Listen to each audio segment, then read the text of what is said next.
আমাদের ওই ভাইরা 12 রবিউল আউয়ালকে প্রমাণ করার জন্য জাল হাদিসের সম্ভার গড়ে নিয়েছে। কিসের সম্ভার? একটা দুইটা না, বহু জাল ভিত্তিহীন বর্ণনা দিয়া ভরপুর করে ফেলছে। সম্মানিত উপস্থিতি, 12 রবিউল আউয়ালের পালনীয় কোনো বিষয় নাই, বরং আমরা এই মাসে রাসূলুল্লাহ সাল্লাল্লাহু আলাইহি সাল্লামের স্মরণে বেশি বেশি দুরূদ শরীফ পড়তে পারি। রবিউল আউয়াল মাস চলছে। আজ রবিউল আউয়াল মাসের 7 তারিখ। আগামী বুধবার 12ই রবিউল আউয়াল। রবিউল আউয়াল এই পবিত্র মাসটি আসলে আমাদের দেশের মুসলমানদের মনে আল্লাহর প্রিয় হাবিব মুহাম্মদুর রাসূলুল্লাহ সাল্লাল্লাহু আলাইহি ওয়াসাল্লামের মোহাব্বত, নবী সাল্লাল্লাহু আলাইহি ওয়াসাল্লামের ভালোবাসার ঢেউ জাগে। কারণ আমরা জানি রবিউল আউয়াল মাসে প্রিয় নবী সাল্লাল্লাহু আলাইহি ওয়াসাল্লামের আগমন। সম্মানিত উপস্থিতি, আমাদের দেশে প্রসিদ্ধ হলো 12ই রবিউল আউয়ালে রাসূলুল্লাহ সাল্লাল্লাহু আলাইহি ওয়াসাল্লামের জন্ম। এটা প্রসিদ্ধ, কিন্তু অথেন্টিক সবচাইতে গুরুত্বপূর্ণ যে বর্ণনা, সেই বর্ণনা অনুযায়ী রাসূলুল্লাহ সাল্লাল্লাহু আলাইহি ওয়াসাল্লামের জন্ম তারিখ 8ই রবিউল আউয়াল। এই ছাড়াও আরও বিভিন্ন মতামত আছে। 9 রবিউল আউয়ালের কথাও পাওয়া যায়। এমনকি রবিউল আউয়াল মাস ছাড়া অন্য মাসে রাসূলুল্লাহর জন্ম ছিল এমনটাও পাওয়া যায়। কোনো কোনো বর্ণনায় রবিউল আখির তথা রবিউল সানি মাসের কথাও পাওয়া যায়। কোনো কোনো বর্ণনায় রজব, কোনো কোনো বর্ণনায় শাবান, এমনকি কোনো কোনো বর্ণনায় নবীজির জন্ম রমজান মাসে হয়েছে এমনটাও পাওয়া যায়। তাহলে সুনির্দিষ্ট তারিখ বলা মুশকিল। এমনি প্রসিদ্ধ আমাদের মধ্যে 12ই রবিউল আউয়ালে রাসূলুল্লাহর জন্ম। জন্মের তারিখ, রাসূলুল্লাহর জন্মের মাস নিয়ে ইতিহাসের বর্ণনা মতে বিভিন্ন বর্ণনা থাকলেও রাসূলুল্লাহর ইন্তেকাল 12ই রবিউল আউয়াল হয়েছে এই ব্যাপারে কারো কোনো দ্বিমত নাই। তাহলে 12ই রবিউল আউয়াল রাসূলুল্লাহর জন্মের দিন কিনা সেটার ব্যাপারে মতবিরোধ আছে, কিন্তু ইন্তেকালের দিন এটা নিশ্চিত। এখন 12ই রবিউল আউয়ালে আমরা কি আনন্দ উদযাপন করব, নাকি রাসূলুল্লাহর ইন্তেকালের সুনির্দিষ্ট তারিখ সেদিন হওয়ার কারণে আমরা শোক পালন করব?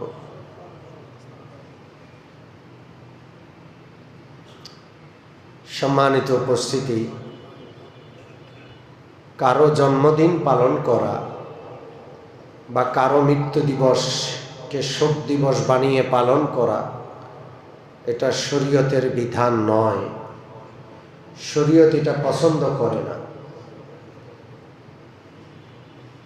যদি জন্মদিবস পালন করা কিংবা মৃত্যু দিবসে শোক পালন করার বিষয় থাকতো, তাহলে লক্ষাধিক নবী এসেছিলেন পৃথিবীতে।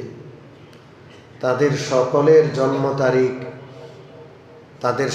জন্ম তারিখে উৎসব পালন করা এবং মৃত্যু তারিখে শোক পালন করার বিষয়টি থাকত।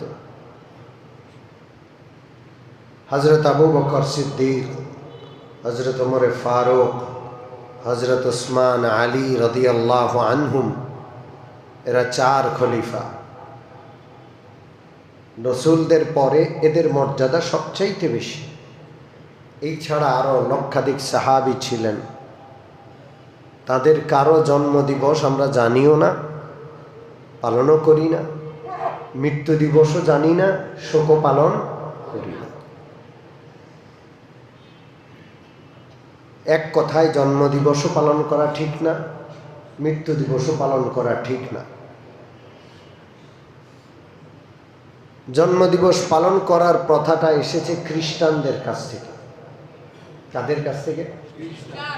সেই অনুকরণে আমাদের মুসলমানদেরও অনেকে জন্মদিবস পালন করে ঠিক সেই নিয়মে।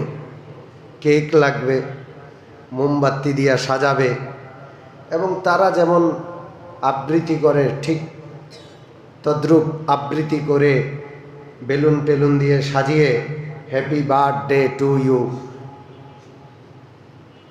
এরকমের বিষয়টা অনেক মুসলমানদের মধ্যে আছে না নাই? অথচ জন্মদিবস পালন করার কোনো বিধান ইসলামে নাই, এটা খ্রিস্টানদের প্রথা।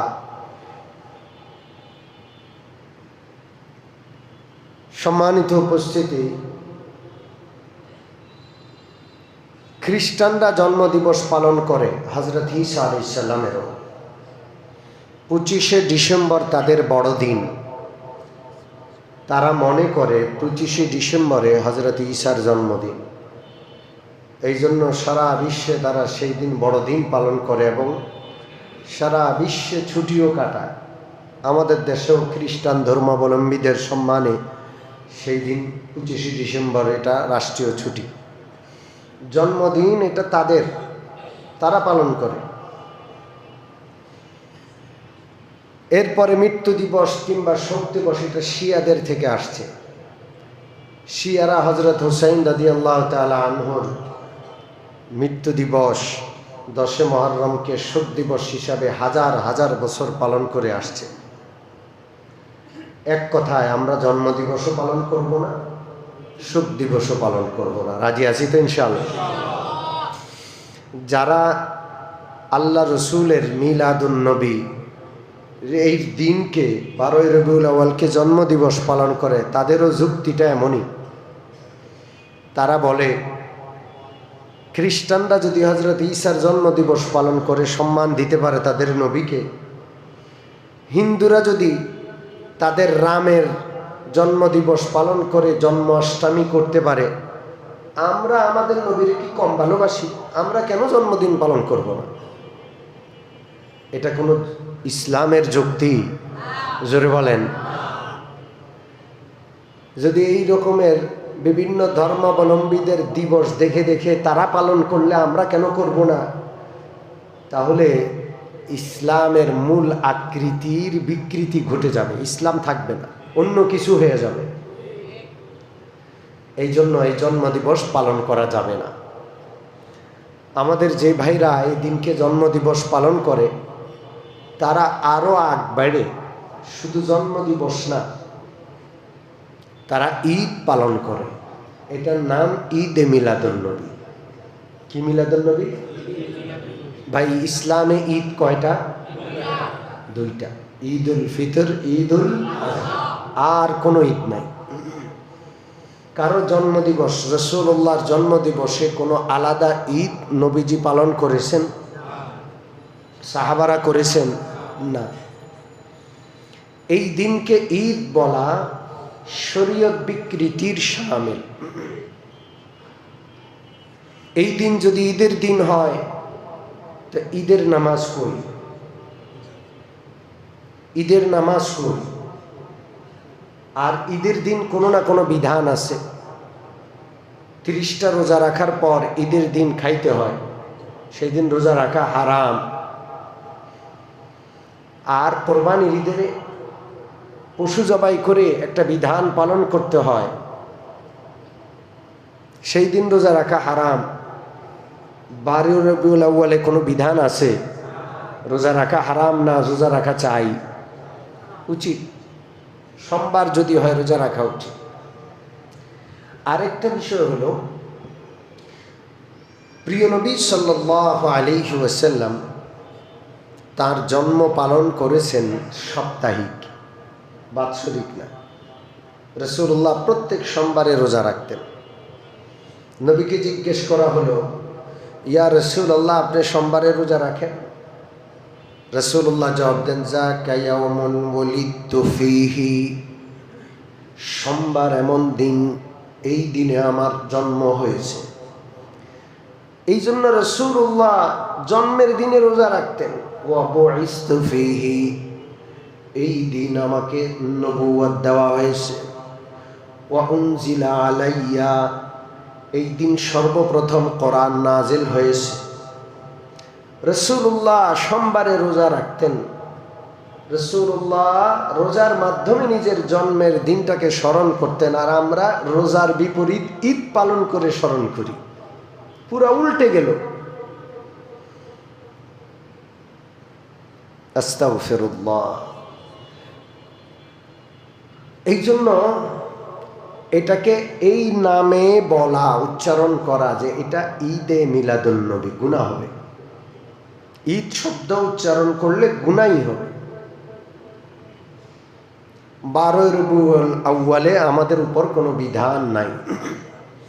আমাদের ওই ভাইরা 12 রবিউল আউয়ালকে প্রমাণ করার জন্য জাল হাদিসের সম্ভার গড়ে নিয়েছে। কিসের সম্ভার? একটা দুইটা না, বহু জাল ভিত্তিহীন বর্ণনা দিয়া ভরপুর করে ফেলছে। সম্মানিত উপস্থিতি, 12 রবিউল আউয়ালের পালনীয় কোনো বিষয় নাই, বরং আমরা এই মাসে রাসূলুল্লাহ সাল্লাল্লাহু আলাইহি সাল্লামের স্মরণে বেশি বেশি দুরূদ শরীফ পড়তে পারি। রাসূলুল্লাহর সিরা তথা উসওয়া, রাসূলুল্লাহর জীবনীকে আমলি জীবনীতে, আমার জীবনের বাস্তবে আমি অনুকরণের শপথ করতে পারি। কি করতে পারি? জোরে বলেন। শপথ করতে পারি। শুধু আলোচনা, বিভিন্ন মাহফিল এগুলো করে শেষ দায়িত্ব না। জীবনের পরতে পরতে জীবনের প্রতিটা ক্ষেত্রে রাসূলুল্লাহর আদর্শকে বাস্তবায়ন করব ইনশাআল্লাহ। রাজি আছি ইনশাআল্লাহ? লাকাদ কানা লাকুম ফি রাসূলিল্লাহি উসওয়াতুন হাসানাহ লিমান কানা ইয়ারজুল্লাহা ওয়াল ইয়াউমাল আখির ওয়া যাকারাল্লাহা কাসীরা। আল্লাহ রাব্বুল আলামিন বলেন, নিশ্চয় রাসূলুল্লাহর মধ্যে, তার আদর্শের মধ্যে তোমাদের জন্য আদর্শ রয়েছে, তার জীবনীর মধ্যে, তার সিরতের মধ্যে তোমাদের জন্য আদর্শ রয়েছে। প্রতিটা ক্ষেত্রে রাসূলুল্লাহর আদর্শ অনুকরণ করব ইনশাআল্লাহ। রাসূলুল্লাহর আদর্শকে সুন্নাহ বলে। কি বলে? সুন্নাহ। মুসলমানদের জীবন চলবে সুন্নাহ অনুযায়ী। মুসলমানদের জীবনের কোনো ক্ষেত্রে ইহুদি, খ্রিস্টান, হিন্দু, অন্য কোনো ধর্মাবলম্বীদের কোনো অনুকরণ থাকবে না, অনুকরণ থাকবে সুন্নাহর ইনশাআল্লাহ। রাসূলুল্লাহর আগমন এটা বিশাল ব্যাপার। তিনি আখেরি নবী, সাধারণ নবী নন, ইমামুল আম্বিয়া, সমস্ত নবীদের ইমাম, সমস্ত নবীদের নবী। তার আগমন এটা বিশাল ব্যাপার। এই জন্য রাসূলুল্লাহ সাল্লাল্লাহু আলাইহি ওয়াসাল্লামের আগমনের সাথে সাথে সারা পৃথিবীতে যত বাতিলপন্থী, বাতিল ধর্মের অনুসারী ছিল, তাদের কেন্দ্রগুলোতে কম্পন সৃষ্টি হয়েছে, ভূমিকম্প সৃষ্টি হয়েছে, আজব রকমের প্রভাব তাদের কেন্দ্রগুলোতে হয়ে গেছে। রাসূলুল্লাহর যেই রাতে জন্ম হয়েছে, তখনকার পৃথিবীর সবচেয়ে পরাশক্তি পারস্য সম্রাটের বিশাল রাজপ্রাসাদ, এটা পৃথিবীর তখনকার আশ্চর্যের একটি আশ্চর্য বিষয় ছিল। পৃথিবীর মহা আশ্চর্য, এখন যেমন সপ্তম আশ্চর্য আছে, সেই সময়ের পৃথিবীর মস্ত বড় আশ্চর্য বিষয়গুলোর একটা আশ্চর্য বিষয় ছিল। আল্লাহ রসুলের আগমন যে রাতে হলো, সেই রাতে পারস্য সম্রাটের বিশাল রাজপ্রাসাদের 14টা বিশাল বিশাল পিলার ধসে গেছে। বিশাল পিলার, 14টা পিলার, কোনো কারণ ছাড়া পিলারগুলো ধসে গেছে, ভেঙে গেছে, পড়ে গেছে। রোম সম্রাট ভয়ঙ্কর এক স্বপ্ন দেখলেন। গভীর রাতে রোম সম্রাট স্বপ্নে দেখেন আরব ভূখণ্ড থেকে একদল উট আসছে। এই উটগুলোর সামনে একটা বিশাল আরবি ঘোড়া, ঘোড়ার নেতৃত্বে বিশাল বড় উটের পাল আসছে। আরব দেশ থেকে, আরবের ভূখণ্ড থেকে ঘোড়ার নেতৃত্বে বিশাল উটের পাল। এই উটের পাল আরব ভূখণ্ড ক্রস করে, অতিক্রম করে সারা বিশ্বের সমস্ত ভূখণ্ডে ছড়িয়ে পড়ল। এই স্বপ্ন দেখল রোম সম্রাট, তার ঘুম ভেঙে গেছে, পেরেশান। কি স্বপ্ন দেখলাম, কি দেখলাম এটা? সকালবেলায় রাজা মহাশয় তার দেশের সবচেয়ে বড় বড় স্বপ্ন বিশারদ গণকদেরকে একত্র করলে এই স্বপ্ন পেশ করলেন যে এই স্বপ্ন আমি রাতে দেখলাম, এটা কেমন স্বপ্ন? আরব ভূখণ্ড এটা বর্বরদের এলাকা, এখানে কোনো কেন্দ্রীয় শাসন ব্যবস্থা ছিল না। গোত্র গোত্র, এক এক গোত্র নিজেদের শাসন করত, কোনো গোত্র কাউকে মানত না। কেন্দ্রীয় কোনো শাসনের পক্ষ থেকে এদেরকে শাসন করতেও রাজি না, বর্বর মনে করা হতো। এরা মানুষ, পশুর মতো, এদের শাসন করার দরকার নেই। আফ্রিকার জঙ্গলে যেমন কারো শাসন নাই, আরব ভূখণ্ডেও কারো শাসন ছিল না। রোমও শাসন করতো না, পারস্যও শাসন করতো না। কিন্তু রোম সম্রাট যখন এই স্বপ্ন দেখলো, আশ্চর্য হয়ে গেল যে এরা আবার ঐক্যবদ্ধ হবে, এটা কিভাবে সম্ভব? উটের পাল সারা বিশ্বের ভূখণ্ডে ছড়িয়ে পড়ল। তখন লোকজন, এর মধ্যে যারা বড় বড় স্বপ্ন বিশারদ, তারা জবাব দিলেন যে এই স্বপ্নের বিশাল তাৎপর্য আছে। আরব ভূখণ্ডে একজন নবীর জন্ম হবে, যার নেতৃত্বে গোটা আরব ঐক্যবদ্ধ হয়েছে। واذكروا نعمة الله عليكم إذ كنتم أعداء فألف بين قلوبكم فأصبحتم بنعمته إخوانا। সব একে অপরের দুশ্মন ছিল গোটা আরবে। আল্লাহ বলছেন, আল্লাহর নেয়ামতের কথা তোমরা স্মরণ করো, যখন তোমরা একে অপরের দুশ্মন ছিলা।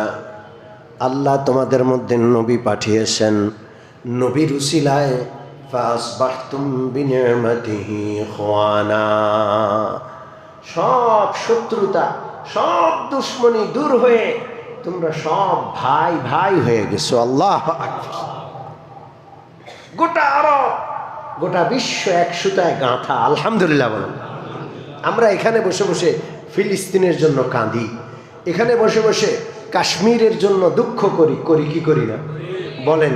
ওইটা তো ভিন্ন ভূখণ্ড, তাদের ভাষা ভিন্ন, আমাদের মধ্যে তাদের মধ্যে বন্ধন আছে না নাই?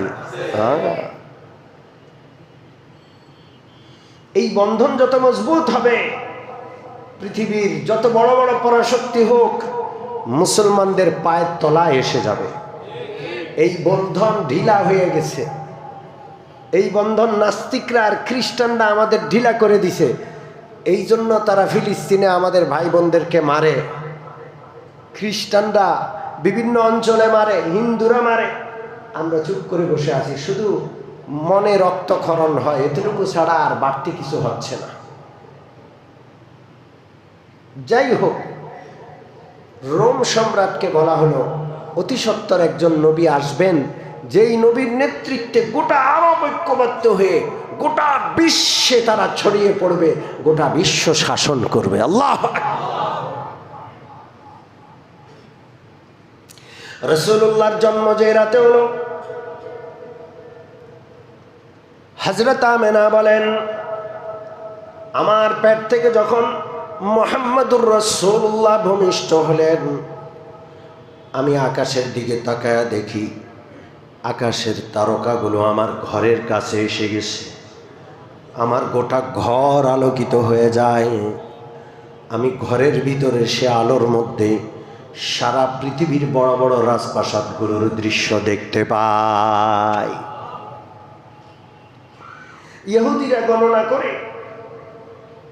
ঠিক করে ফেলল, যেহেতু তারা তাওরাতের আলেম, তারা ইনজিলের আলেম, যে রাসূলুল্লাহর আগমন হয়ে গেছে। এক ইহুদি চিৎকার করে আর মক্কার অলিতে গলিতে দৌড়ায় আর বলে, আমাকে বলো আজকে রাত্রে কোথায় কোন সন্তান হয়েছে, কোন সন্তান ভূমিষ্ঠ হয়েছে কিনা।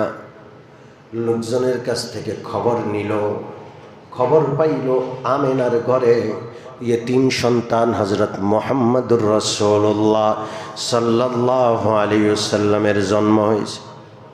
ঘরের সামনে গিয়া ইহুদি বলে, তোমরা আল্লাহর রাস্তে তোমাদের সন্তানটা একটু দেখাও।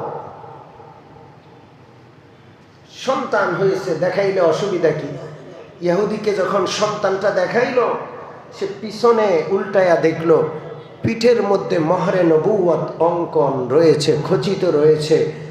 মোহরে নবুয়ত দেখে বিকট শব্দে এক চিৎকার করে ইহুদি বেহুশ হয়ে পড়ে গেল। দীর্ঘক্ষণ পরে ইহুদির হুঁশ আসে। মানুষজন জিজ্ঞাসা করে, কেন তুমি চিৎকার করলা, কেন তুমি বেহুশ হলা, আর কেনই বা এখানে আসলা? ইহুদি বলে, এখানে আসলাম কারণ তাওরাতের বর্ণনা অনুযায়ী আজকের এই রাতে আখেরি নবীর জন্মের কথা। কোথায় সন্তান হয়েছে তালাশ করে এই ঘরে সন্তান হয়েছে সংবাদ পেয়ে এখানে আসলাম। আর সন্তানটা যখন দেখলাম, দুইটা কারণে আমি বেহুশ হয়েছি। একটা হইল খুশির কারণ, আরেকটা হইল দুঃখ আর বেদনার বিষয়। খুশির বিষয় হইল হযরত ঈসার ইন্তেকাল হয়েছে, 5 শতাব্দী হয়ে গেছে, 570 বছর হযরত ঈসার ইন্তেকাল হয়েছে। এই পৃথিবীতে আর কোনো নবী আসে নাই, পৃথিবী অন্ধকারাচ্ছন্ন হয়ে গেছে। খুশির বিষয় হলো আজকের রাত্রে সে অন্ধকার দূর হয়ে আলো আসলো। কদ জাআকুম মিনাল্লাহি নূরুন ওয়া কিতাবুম মুবিন। আজকের রাত্রে আলোর বর্তিকা নিয়ে আখিরি নবী মুহাম্মদুর রাসূলুল্লাহ সাল্লাল্লাহু আলাইহি ওয়াসাল্লামের জন্ম হয়েছে। এই অন্ধকার দূর হয়ে যাবে, আখিরি নবীর আগমন হয়ে গেছে। এতদিন পৃথিবী নবী ছাড়া বঞ্চিত ছিল, আজকে সেই নবীর আগমন হয়ে পৃথিবী ধন্য হলো। এটা হলো খুশির খবর। আর দুঃখের বিষয় হলো, আমরা ইহুদি খ্রিস্টান বনি ইসরায়েল গোত্রের লক্ষাধিক নবী আল্লাহ তাআলা বনি ইসরায়েল গোত্রে পাঠিয়েছেন। ঈসা, মূসা, হযরত ইউসুফ, হযরত হারুন সহ লক্ষ লক্ষ নবী। সব নবী বনি ইসরায়েল গোত্রে। কিন্তু কপাল পোড়া আমরা, আমাদের গোত্র থেকে নবুয়ত শেষ হয়ে গেছে। এখন কুরাইশ গোত্র থেকে আখেরি নবী আসছে। এটা আমাদের দুঃখ আর কষ্ট। এই কষ্ট সইতে না পেরে আমি বেহুশ হয়ে পড়ে গেলাম। আল্লাহ আকবার। আখেরি নবীর আগমন হলো। পৃথিবীর সবচাইতে বড় স্রোতস্বিনী নদী ছিল সাওয়া নদী। ভারতবর্ষে যেমন গঙ্গা নদীর স্নান করে গঙ্গা নদীর পূজা দেওয়া হয়, গঙ্গা নদীকে পূজা করে। গঙ্গা নদীর পানিকে এই এমনে করে উঠাইয়া পূজা করে হিন্দুরা। তারা মনে করত যে এই গঙ্গা নদী জীবনে কোনোদিন শুকাবে না, গঙ্গা নদীর স্রোত কোনোদিন শুকাবে না। সেই গঙ্গার ধারণা থেকে আমাদের এই গানটা আসছে, এই পদ্মা, এই মেঘনা, এই যমুনা, কি কি আছে না একটা গান, এই স্রোত কোনোদিন থামবে না। তো পদ্মা তো শুকিয়ে যাচ্ছে, এর পানি এখন নাই। যমুনা সহ সব নদী আস্তে আস্তে করে শুকিয়ে যাচ্ছে। আমাদের দেশ ভাটির দেশ, আমাদের উপরে ভারত বান দিয়ে দিচ্ছে। সম্মানিত উপস্থিতি, তো গঙ্গা নদীও শুকিয়ে গেছে। গঙ্গা নদী পুরা আমাদের বুড়িগঙ্গার মতো দুর্গন্ধময় হয়ে গেছে। তো সেই যুগে সাওয়া নদী, এটা পারস্যের লোকেরা সাওয়া নদীর পানির পূজা করতো আর মনে করতো এই স্রোত কোনোদিন থামবে না। রাসূলুল্লাহর যেই রাত্রে জন্ম হলো, এই 1000 বছরের শ্রুতিস্বিনী সাওয়া নদী হঠাৎ করে রাতের বেলায় শুকিয়ে গেছে। সকালে উঠে দেখে এর মধ্যে এক ফোঁটা পানি নাই, শুকনা নদী। এক রাতে সাওয়া নদী শুকিয়ে গেছে। আল্লাহ ক্ষমতা কার? জোরে বলেন। পারস্যের কোটি কোটি মানুষ সেই যুগে অগ্নি পূজারী ছিল। তাদের বিশাল বড় একটা অগ্নিকুণ্ডলী ছিল। এই অগ্নিকুণ্ডলীর তারা পূজা করত আর মনে করত আগুন হলো আমাদের মালিক, আগুন হলো আমাদের স্রষ্টা, আগুন হলো সবচাইতে শক্তিশালী। এই কুণ্ডলীর তারা 1000 বছর পূজা করেছে আর মনে করত এই কুণ্ডলী পৃথিবীতে কোনো শক্তি নিভাইতে পারবে না, এটা অনন্ত অসীম, এটা জ্বলতেই থাকবে, শিখা চিরন্তন। আমাদের দেশে আছে না নাই? কোথায় আছে? সোহরাওয়ার্দী উদ্যানে। কোথায় আছে? উদ্যানের পাশে, ওই দিক দিয়ে শিশু পার্কের আশেপাশে মনে হয়। শিখা চিরন্তন। কেমনে শিখা চিরন্তন? এটা জ্বালানো হয়েছে মাত্র আগের আমলিকের আমলে, 96, 97 ওই সময়টাতে। এর আগে ছিল না। তো চিরন্তন হইল কেমনে?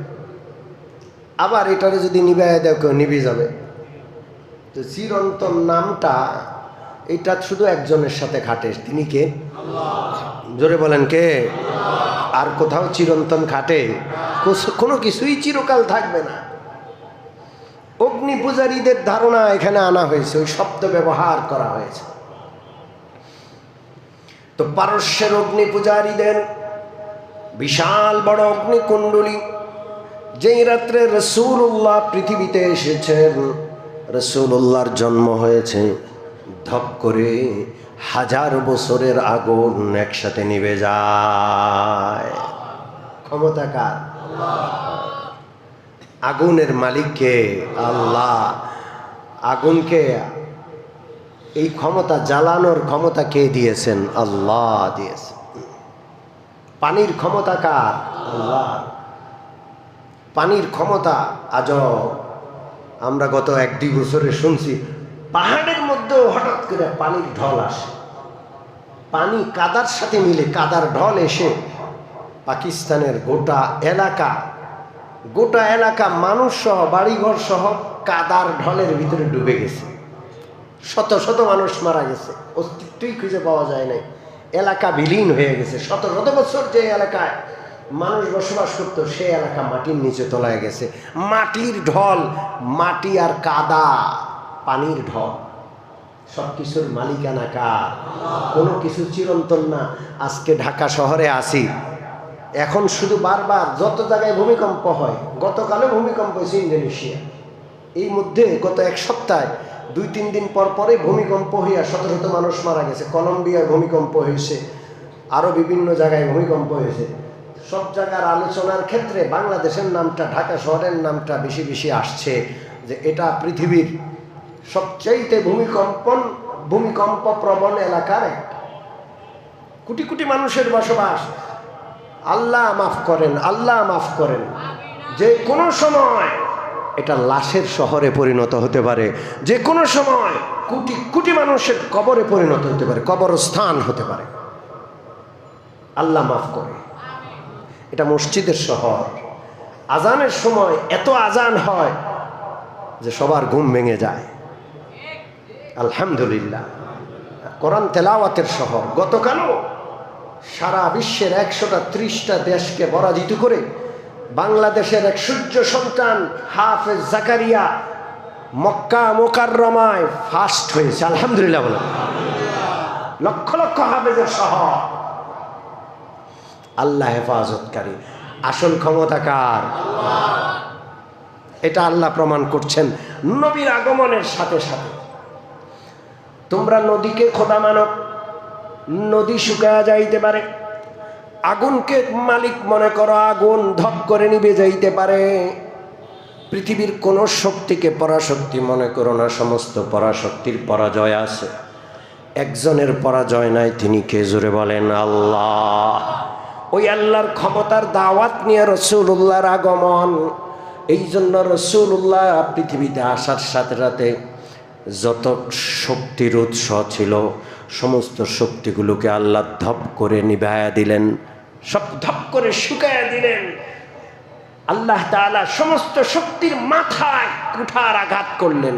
ওয়াকুল জাআল হাক্কু ওয়া যাহাকাল বাতিলু ইন্নাল বাতিলা কানা যাহুকা।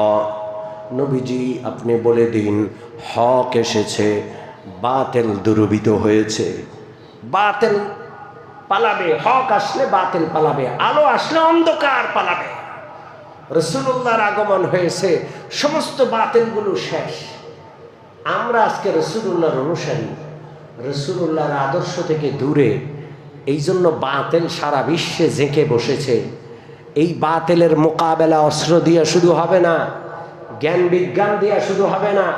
এই বাতিলের মোকাবেলা রাসূলুল্লাহর আদর্শ দিয়া করতে হবে। রাজি আছি ইনশাআল্লাহ? এখন সমরাস্ত্রের পৃথিবী, অর্থের পৃথিবী, ধোঁকাবাজির পৃথিবী। এই ধোঁকাবাজির মোকাবেলা করতে হবে রাসূলুল্লাহর সততা দিয়ে। ঘুষ খাইয়া, সুদ খাইয়া, দুর্নীতি কইরা কোনোদিন দেশ আগাবে না। ঠিক কি ঠিক না? আর এই অস্ত্রের মোকাবেলা করতে হবে চোখের পানি দিয়া, রাসূলুল্লাহর আদর্শ দিয়া, জিহাদি চিন্তা চেতনা দিয়া। আল্লাহ যেন সকল ক্ষেত্রে রাসূলুল্লাহর আদর্শ গ্রহণ করার, বাতিলের মোকাবেলা করার তৌফিক আমাদের দান করে দেন। আমিন। ওয়া আখিরু দাওয়ানা আনিল হামদুলিল্লাহি রাব্বিল আলামিন ওয়া সাল্লাল্লাহু তাআলা আলা খাইরি খালকিহি মুহাম্মাদিন ওয়া আলিহি ওয়া সাহবিহি।